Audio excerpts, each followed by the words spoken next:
Hello বন্ধুরা, আজকে আমরা সূচক ও লগের 19 নম্বর অঙ্কটা নিয়ে আলোচনা করবো। দেখো কি করা যায়। ঠিক আছে, তো রুটের মান কিন্তু হাফ হয়। রুটের মান কি হয়? হাফ। এখানে হাফ লিখবো আর উপরে এক্স প্লাস ওয়ান। এটাও রুটের মান কত? আমরা হাফ লিখবো 1/3, আর এখানে কি আছে 2x মাইনাস ওয়ান। ঠিক আছে, তো দেখো এখন এই পাওয়ারে পাওয়ারে গুণ হয়ে যাবে, পাওয়ারটা উপরে চলে যাবে, এক্স প্লাস ওয়ান নিচে 2, এখানেও সেম 2x মাইনাস ওয়ান নিচে 3। ঠিক আছে, অ্যান্ড দুই পাশে 3 মিল আছে, 3 কাটা যাবে, তাহলে এক্স প্লাস 1/2 সমান সমান 2x মাইনাস 1/3। তারপরে দেখো আমরা আর গ্রহণ করবো। আর গ্রহণ করলে কীরকম হয় দেখো বন্ধুরা। ওকে, তাহলে এটার সাথে এটা গুণ করবো, এটার সাথে এটা গুণ করবো। দেখো এটা গুণ করলে কত হয় 4x মাইনাস 2, আর এখানে কত 3x প্লাস 3।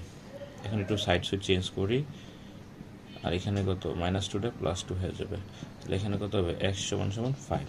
এটাই হলো অ্যান্সার। হ্যাঁ, চলো এটা আমরা প্রথম থেকে আবার করি। √3 উপরে এক্স প্লাস ওয়ান, এখানে 3√3 এখানে 2x মাইনাস ওয়ান। এখন এই রুটের মান কত? হাফ হয়ে গেছে, আর এখানে এক্স প্লাস ওয়ান আছে, আর এটার মান কত 3 1/3 আর 2x মাইনাস ওয়ান। চলো পাওয়ারে পরে গুণ করি। এটা যদি উপরে নিয়ে যাও তাহলে এক্স প্লাস 1/2, এখানে যদি পাওয়ারে পরে গুণ করো তাহলে 2x মাইনাস 1/3 হয়ে যাবে।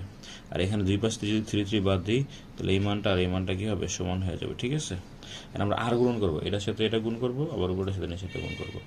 এটার সাথে গুণ করলে কত 4x, 2 এটা 3x, 3 এটা প্লাস, এ পাশে গেলে মাইনাস হবে, মাইনাস এ পাশে গেলে প্লাস হবে, যোগ করলে কত 5, এটা বিয়োগ করলে x। এটাই ছিল অ্যান্সার। তোমরা বারবার টেনে টেনে দেখে নিও।